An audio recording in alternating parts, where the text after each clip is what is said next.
The gospel we are dealing today is the scribes and Pharisees actually complaining to Jesus that your disciples are not actually washing their hand before they eat. And Jesus' response is, you focus on the external so much and you forget about the internal.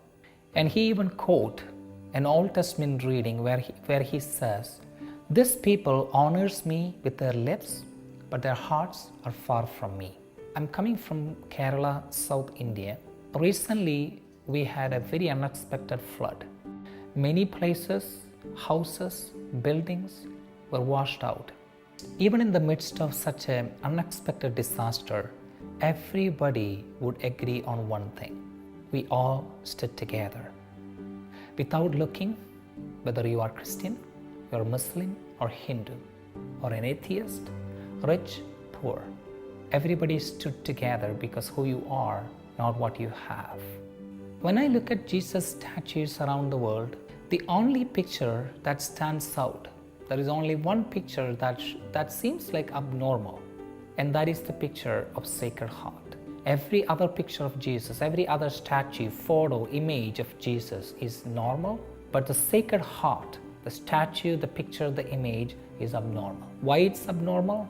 Because when you look at the picture, if you look at the picture, you would see the heart is actually outside of Jesus. And the heart, in the place of heart, it's a burning fire. And there is a shape, you can actually see a shape outside of Jesus' body. That's why I call it abnormal. But I'm 100% sure whoever got that vision of Sacred Heart, he wanted to show the importance of Sacred Heart. I even put in mind to say that you won't see the picture of Sacred Head, but you always see the Sacred Heart.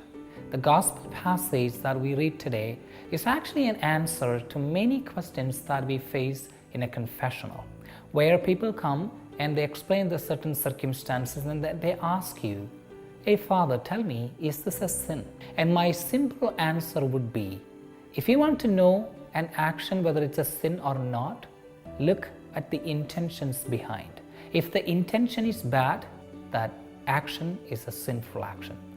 The intentions has a decisive role to determine whether it's a sin or not. So this week's gospel asking you to take care of your heart. If your heart is good, then you'll have a beautiful smile. The words you say would become more genuine. The actions you do will become very fruitful. And that is what we call life in Christ.